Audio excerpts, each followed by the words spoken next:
Assalamualaikum warahmatullahi. Perkenalkan, nama saya Rengga Nafi Putra Wiratama dari kelas 7E dengan NIM 2205 1011 34. Di kesempatan yang baik ini saya akan menjelaskan sebuah materi serangan cyber terbaru tahun 2023 hingga 2025 dan analisis dampaknya.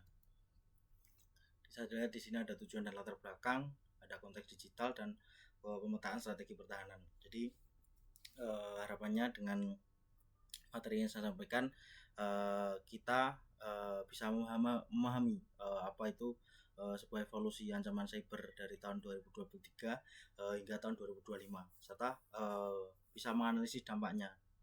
Kita bisa memetakan sebuah strategi pertahanan yang efektif, tentunya demi melindungi data kita, infrastruktur kritis dan data sensitif di Indonesia juga. Bisa kita lihat di slide ini adalah peningkatan serangan cyber di tren global bisa merugikan finansial, diproyeksikan 10,5 US dollar secara global pada tahun 2025. Angka ini menunjukkan peningkatan signifikan dari tahun-tahun sebelumnya dan menggarisbawahi bahwa urgensi penanganan ancaman siber. Untuk di tingkat nasional sendiri, di Badan Siber dan Sandi Negara (BSSN) mencatat peningkatan volume serangan siber di Indonesia diprediksi menunjukkan peningkatan sebesar 2 hingga 30% pada tahun 2024 hingga tahun 2025, menargetkan sebuah sektor termasuk pemerintah dan swasta. Bisa kita lihat sendiri di akhir-akhir ini sering sekali pemerintah tentunya di pusat terkena serangan siber. Dampaknya berbagai data penting termasuk data-data pegawai pun juga disebarluaskan di forum-forum siber sana. Dan ini ada ransomware, ekstorsi ganda dan triple. Jadi mekanisme ancaman baru. Jadi ransomware ini telah berevolusi dari sekedar data instruksi, kini mengancam dengan ekstorsi ganda, ekstorsi data dan ancaman publikasi data curian.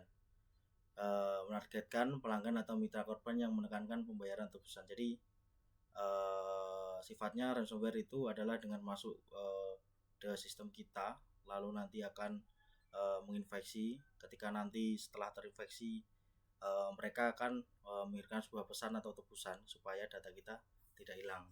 Dan seperti ini kurang lebih ada triple extortion ransomware. Yang kedua ada phishing dan social engineering berbasis AI. Jadi Gen AI atau serangan presisi memungkinkan pembuatan email phishing yang sangat personal dan meyakinkan. Spear phishing dapat menganalisis data publik target untuk menyusun pesan yang relevan menurut gaya bahasa dan menciptakan skenario yang sulit dibedakan dengan komunikasi asli. Jadi di tahap generasi AI mereka sudah bisa memanipulasi wajah ataupun suara ketika mereka akan melakukan spear phishing. Jadi akan membuat si korban percaya dan tampak terlihat asli. Jadi mereka bisa melakukan sebuah penipuan melewati generative AI atau serangan presisi yang dampaknya bisa meningkat drastis, seperti karyawan-karyawan yang tidak terlatih ataupun kita sebagai user terkadang kita juga sulit membedakan antara mungkin orang asli atau betul-betul generative AI yang membuat serangan tersebut.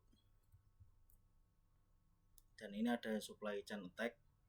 Jadi serangan rantai pasokan menargetkan titik rendah dalam ekosistem digital. Jadi mungkin ketika kita menggunakan sebuah vendor di pihak ketiga, mereka mengeksploasi, bisa dibilang pelaku siber itu mengeksploasi vendor ketiga yang mungkin juga keamanannya lebih lemah, seperti ketika kita membutuhkan suatu bantuan ketika mengekstrak file atau mengganti sebuah format file yang notabene kita menggunakan pihak ketiga, disitulah letak kerentanan. Berarti serangan supply chain attack bisa masuk lewat ketika kita menggunakan aplikasi atau pihak ketiga tersebut. Dan ini ada serangan terhadap infrastruktur kritis IC. Jadi menjadi target utama serangan cyber karena dampaknya yang meluas terhadap masyarakat dan ekonomi. Di ada sektor energi, gangguan pasokan listrik dan distribusi energi. Di finansial ada pencurian dana, manipulasi pasar atau gangguan transaksi. Dan ini ada sistem air dan juga layanan publik.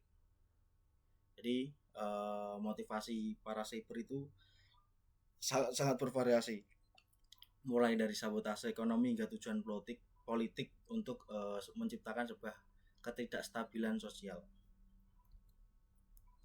Dan ini ada kebocoran data jutaan warga di Indonesia tahun 2003 hingga 2025. Untuk kebocoran data warga sendiri, ini melibatkan puluhan juta warga yang menjadi perhatian serius. Data pribadi yang terekspos dan dimanfaatkan oleh penipuan, pencurian identitas dan serangan lanjutan. Mungkin kita bisa mendengar terkadang kita mempunyai utang di aplikasi perbankan, padahal kita bisa disebut buat galbay, padahal kita tidak merasa meminjam, tetapi data kita sudah bocor.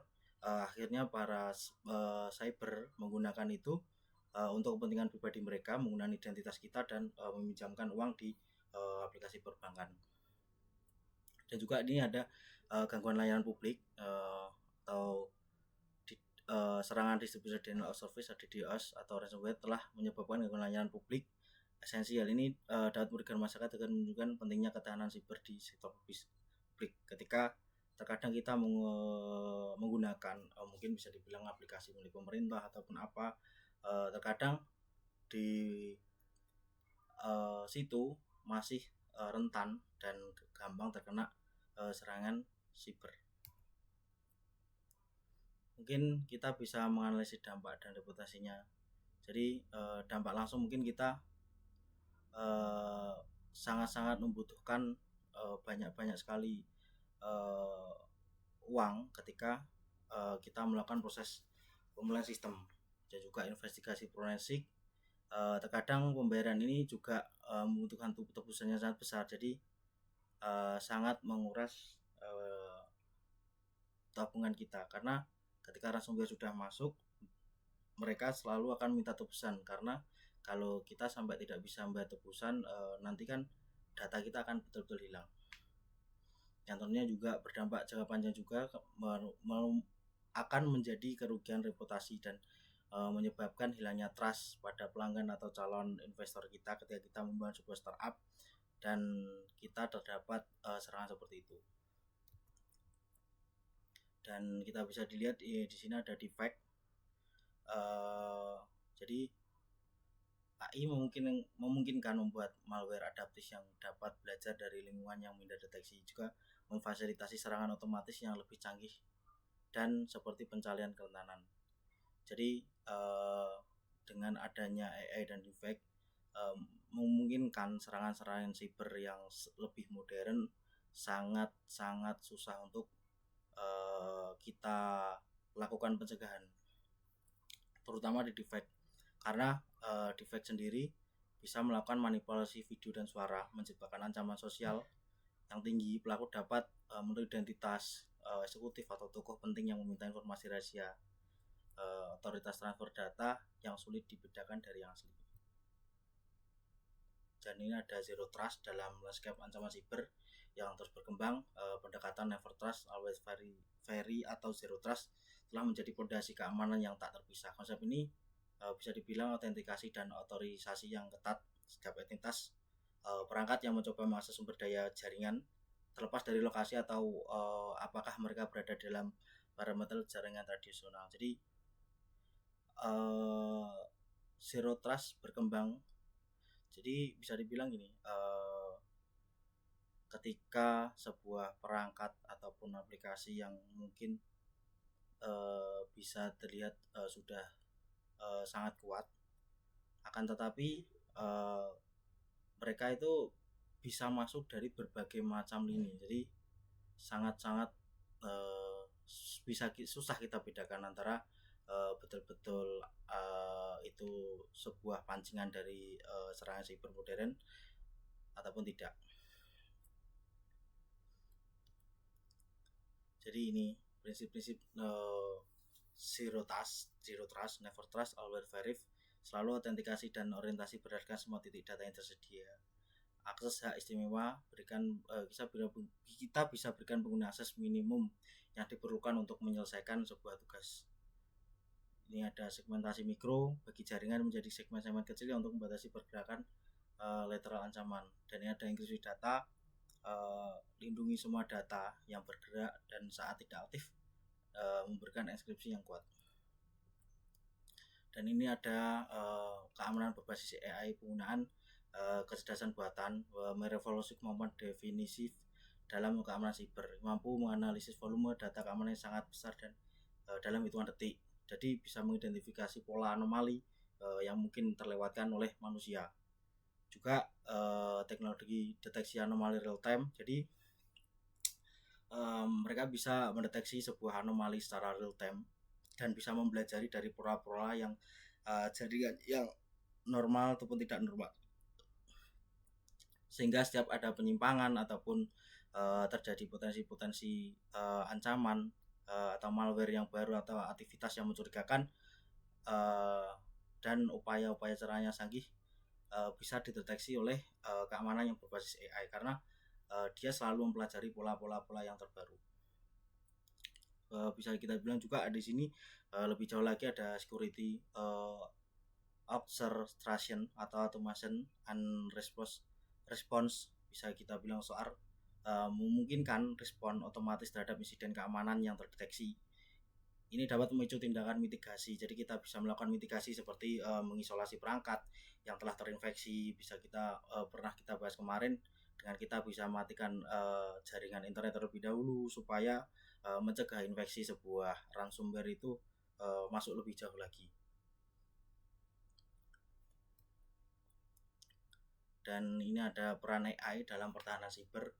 Jadi bisa kita gunakan kita bisa menggunakannya dengan mungkin analisis data yang lebih cepat, bisa memproses volume yang besar data keamanan yang terdeteksi ada ancaman. Bisa kita juga lakukan untuk analisis prediktif, memprediksi potensi serangan yang berdasarkan tren atau data historis. Dan yang ketika ada deteksi malware lanjutan, kita bisa menggunakannya untuk mengidentifikasi ancaman di mungkin zero day dan varian malware baru. Yang keempat ada deteksi anomali, jadi memindai perilaku jaringan yang tidak normal secara real time. Juga bisa merespon otomatis melakukan tindakan mitigasi untuk mengurangi terjadinya penyebaran infeksi yang lebih dalam. Dan ini ada kepatuhan regulasi dan SDM. Keamanan siber bukan hanya tentang teknologi, tetapi juga tentang kepatuhan terhadap regulasi dan pengembangan sumber daya manusia. Jadi tetap kita hidup di negara Indonesia, ada Undang-Undang Perlindungan Data Pribadi dan UPDI menjadi landasan penting supaya kita tidak berbuat seenaknya menggunakan internet dan melakukan intinya kita tidak melanggar sebuah undang-undang tersebut. Jadi dengan adanya UU PDP mewajibkan organisasi untuk melaporkan kebesaran data kepada otoritas terkait data dan individu yang terdampak dalam jangka waktu tertentu. Jadi ketika kita melanggar bisa juga kita dibilang nanti kita tidak hanya menjadi korban, tapi ketika kita itu juga bisa menjadi pelaku. Jadi aspek SDM sangat krusial membuat kita lebih aware dan lebih meningkatkan terutama kepada kesadaran cyber. Jadi ketika ada ancaman seperti phishing, ada investasi yang kita akan sadar ketika nanti terdapat phishing, terdapat mungkin pancingan-pancingan yang begitu bisa masuk pada kita, tapi kita sudah tahu itu. Jadi kesadaran siber adalah investasi yang tak ternilai. Jadi kita juga bisa mentrain karyawan atau penolong terdekat kita menjadi lebih aware dengan sebuah keamanan, karena SDM sendiri adalah menjadi garis utama di pertahanan cyber tersebut. Dan ini yang saya bilang tadi, dengan meningkatkan sebuah kesadaran dan SDM kita bisa melakukan pelatihan anti phishing. Terus yang kedua ada program kesadaran cyber, yang ketiga ada investasi talenta, dan keempat ada audit kepatuhan. Jadi memastikan kita ataupun karyawan kita itu patuh pada UU PDB dan standar keamanan lainnya. Dan ini ada keamanan kuantum dan post kuantum di tahun 2026, dan seterusnya akan diwarnai oleh tantangan dan besar dari komputasi kuantum, potensi komputer kuantum untuk mencegah enkripsi tradisional yang saat ini digunakan untuk secara luas, ancaman ekstensi bagi keamanan data global, dan algoritmanya seperti RSI dan ACC yang menjadi tulang punggung keamanan internet akan rentan terhadap serangan komputer kuantum yang kuat ini. Berarti data yang dienkripsi dapat dienkripsi di masa depan oleh komputer kuantum. Sebagai respon, komunitas keamanan siber juga hari ini sedang bekerja keras mendesain ulang kriptografi menuju standar post kuantum demi melibatkan pengembangan algoritma baru yang tahap terhadap serangan kuantum, memastikan kerahasiaan dan integritas data di era pasca kuantum. Persiapan era pasca kuantum, jadi kita siapkan di ancaman komputer kuantum, resiko data, dan penelitian kriptografi setelah migrasi sistem. Jadi kemampuan kuantum yang untuk memecah sebuah enkripsi modern, data yang dienkripsi hari ini berpotensi dienkripsi di masa depan juga. Dan penelitian kriptografi ada pengembangan algoritma kriptografi yang tahan kuantum bisa atau post kuantum, dan migrasi sistem, perencanaan dan transisi ke standar kriptografi ke post kuantum. Dan ini implementasi zero trust, ada evaluasi infrastruktur, identifikasi aset kritis dan titik akses, dan lakukan segmentasi mulai memecah jaringan Anda jadi segmen yang lebih kecil, terapkan FFA, dan mengedukasi karyawan yang tadi. Di sini udah di slide terakhir. Jadi kesimpulannya, keamanan siber adalah tanggung jawab strategis, bukan hanya teknis. Jadi seperti yang telah kita bahas di ancaman siber yang terus berubah, menuntut pendekatan yang holistik dan proaktif dari implementasi zero, terus pemanfaatan AI untuk pertahanan, hingga kepatuhan regulasi kepada penguatan SDM. Jadi setiap pilar ini sangat krusial membangun sebuah pertahanan siber yang tangguh di masa depan, juga membuat tantangan baru dan komputasi kuantum tentunya yang memerlukan persiapan dini dalam adaptasi kriptografi dan post kuantum. Dan harapannya setiap organisasi dan pemangku kepentingan bisa melihat keamanan siber sebagai investasi strategis yang melindungi aset paling berharga kita. Terima kasih. Mohon maaf apabila ada kesalahan. Demikian materi yang saya paparkan. Saya tutup. Assalamualaikum warahmatullahi wabarakatuh.